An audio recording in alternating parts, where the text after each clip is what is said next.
देखिए, आज मैं आपको अष्टम कक्षा का द्वितीय पाठ पढ़ा रहा हूँ, जिसमें से बिलस्य वाणी न कदापि में श्रुता, ये है द्वितीय पाठ। बिलस्य वाणी न कदापि में श्रुता, अर्थात बिल की वाणी, बिल से जो आवाज़ आता है, यह बिल भी कभी बोलता है, ऐसा मैंने कभी कुछ सुना नहीं।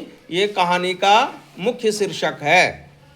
यह कहाँ से लिया गया है? पंचतंत्र नामक पुस्तक से लिया गया है। अब पंचतंत्र नामक जो पुस्तक है वो विष्णु शर्मा ने लिखा है। कहता है, कस्मिंश्चित् वने खर नखरः नामः सिंहः प्रतिवसति स्म। कहता है, किसी वन में खर नखर नाम का एक सिंह रहता था। कदाचित इतस्ततः परिभ्रमण सुधार्थ न किंचिदपि आहारम प्राप्तवान। वह इधर उधर तो घूमता था, लेकिन कभी उसको आहार प्राप्त नहीं हो पा रहा था, अर्थात उसको भोजन नहीं मिल पा रहा था। ततः सूर्यास्त समय एकां महतीं गुहां दृष्ट्वा सः अचिन्तयत्, नूनम एतस्यां गुहायां रात्रौ कोऽपि जीवः आगच्छति, अतः अत्रैव निगूढ़ो भूत्वा तिष्ठामि इति। वो जब सूर्यास्त हो गया तो वो इधर उधर घूमने लगा। घूमने के साथ में देखता है कि एक गुफा है। वो रात का समय सोचा, क्या इसी गुफा में हम चले जाते हैं, इस गुफा में हो सकता है कोई जीव जंतु हमारे पास में आ जाए और उसी को खा के हम क्या करेंगे, अपना पेट भर लेंगे। यह सोचकर उन्होंने क्या किया, रात वहीं बिताने की सोची और अंदर जाके गुफा में अंदर चला गया और वहीं जाके बैठ गया। एतस्मिन् अंतरे गुहायां स्वामी दधिपुच्छ नामः शृगालः समागच्छत्। कहता है, यह जो गुफा जिसमें शेर जाके बैठा था, उस गुफा का मालिक था दधिपुच्छ नाम का एक सियार। दधिपुच्छ नाम का क्या था? एक सियार। समझे ना, सियार का क्या नाम था? दधिपुच्छ था। सह यावत् पश्यति तावत् सिंह पद पद्धति गुहायां प्रविष्टां दृश्यते न च बहिरागतः। वह जो है जब रात में वहां आता है तो देखता है कि अपने गुफा में सिंह का चाप है, मतलब सिंह जो चला है उसका पद चिन्ह है, पैर का चिन्ह है, और देखता है कि वह अंदर जाने वाला है, बाहर नहीं आया है। तो उसके मन में शंका हो गया कि हो सकता है सिंह हमारे गुफा में अभी भी है। श्रृगालः अचिंतयन्, श्रृगाल जो है चिंतित हो गया। ओहो विनिष्टोस्मि नूनम अस्मिन् बिले सिंह अस्ति तर्कयामि। उन्होंने ऐसा तर्क किया कि जरूर इस बिल में सिंह बैठा हुआ है और मेरा तो अस्तित्व खत्म हो जाएगा, वो मुझे मार देगा। तद किम करवानी, तो क्या करें अब? एवं विचिन्त्य, यह सोचकर दूरस्थः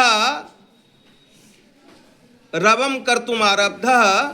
उसके बाद क्या किया उन्होंने, दूर जाके बिल से थोड़ा दूर गया और आवाज करने लगा। क्या आवाज करने लगा? भो विल किम न स्मरसे।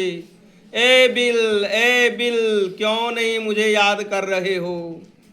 यन मया त्वया सह समयः कृतोस्ति यदाहम बाह्यतः प्रत्यागमिष्यामि तदा त्वं माम आकारयिष्यसि।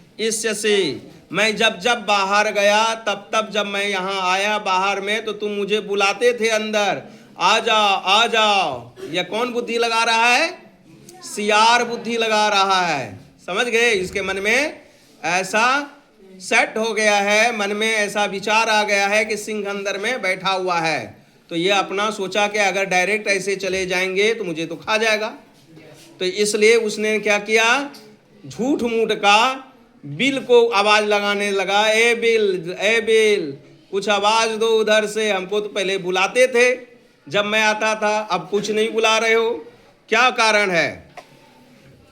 यदि त्वं मानो आह्वयसि तर्हि अहम द्वितीयं बिलं यास्यामीति। तो बिल के बाहर आवाज लगाते हुए कहता है, यदि बिल तुम हमको नहीं बुलाओगे तब मैं कहीं दूसरे बिल में चला जाऊंगा, इसलिए तुम बुलाओ मुझे। अथ एतत् श्रुत्वा सिंह अचिंतयन्, अंदर जो सिंह बैठा हुआ वह सोचने लगा। नूनमेषा गुहाम स्वामिनः सदा समाह्वानम करोति, लगता है कि यह बिल जो है अपने स्वामी को देखकर हमेशा बुलाता होगा, इसीलिए यह जो है बोल रहा है। परंतु मद भयात न किंचित वदति, तो उसको लगा कि यह बिल जो है जरूर कुछ बोलता होगा अपने स्वामी के लिए, और यही कारण है कि शायद मेरे डर के कारण यह बोल नहीं रहा है बिल।